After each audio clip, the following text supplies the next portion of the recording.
Hey, salut Alice, qu'est-ce que t'es en train de faire? Ah, coucou Thibaut. Je flâne sur Facebook, je regarde mon fil d'actualité. Ah, Monsieur Mondialisation? Ouais, C'est tu connais quoi? pas? Non. C'est un nouveau média indépendant. Ah, c'est quoi un média indépendant? Tu connais pas non plus? Non. Je vais t'expliquer. Alors, donc un média indépendant est un média qui s'explique par la volonté de liberté de presse. Donc ça veut dire qu'il n'est ni dans les mains des monopoles marchands ou politiques. Les auteurs utilisent énormément de termes pour qualifier ces médias. On entendra notamment des médias communautaires, des médias citoyens, mais ceux qu'on utilisera dans ce travail sont les termes de médias alternatifs et indépendants. Alors, pour ce qui est de la démarche que nous avons suivie, on a exploré dans un premier temps le contexte dans lequel se trouvent les médias traditionnels ou alternatifs aujourd'hui. Et on s'est rendu compte que les médias alternatifs prennent de plus en plus d'ampleur aujourd'hui. On s'est donc posé la question de savoir quels étaient les facteurs qui influençaient cette augmentation du nombre de médias alternatifs ou indépendants.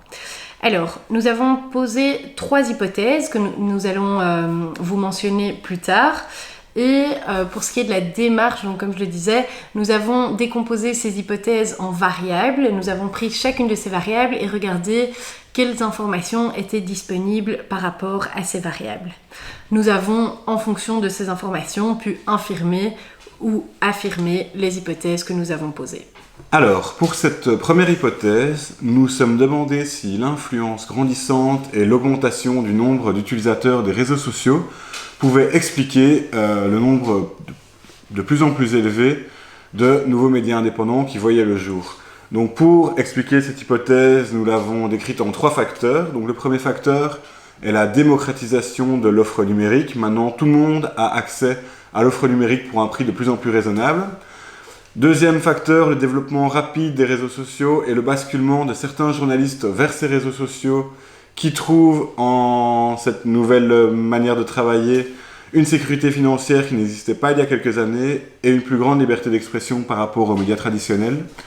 Et enfin, l'importance des réseaux sociaux en temps de guerre qui permettent un partage rapide de l'information. Alors, pour notre deuxième hypothèse, nous sommes demandé si les intérêts privés qu'ont les médias traditionnels ne les poussaient pas finalement à ne pas couvrir certains sujets, ce qui entraîne donc une baisse de confiance de la part de la population envers ces médias traditionnels et, dans le sens inverse, une hausse de confiance pour les nouveaux médias indépendants.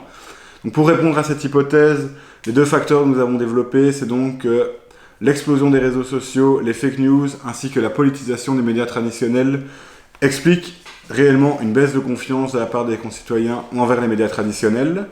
Et de plus, les médias indépendants subissent finalement en fait les mêmes problèmes que ces médias traditionnels, mais dans des proportions bien moindres et ressentent moins de pression politique et financière, ce qui permet de ne pas tomber dans le piège de la politisation des médias traditionnels. Alors, pour ce qui est de notre troisième hypothèse, elle est la suivante. C'est que la montée des mouvements contestataires qu'il y a envers les systèmes mis en place aujourd'hui, les systèmes généraux mis en place aujourd'hui, sont de plus en plus présents partout dans le monde et qu'ils favorisent une augmentation de l'intérêt pour les médias alternatifs. Alors, au niveau des facteurs donc, que nous avons voulu mettre en lumière par rapport à cette hypothèse, le premier, c'est les mouvements contestataires aujourd'hui, on ne peut plus les ignorer. Le deuxième facteur, la deuxième variable de l'hypothèse, est celle que les médias alternatifs ont tendance à critiquer les systèmes mis en place.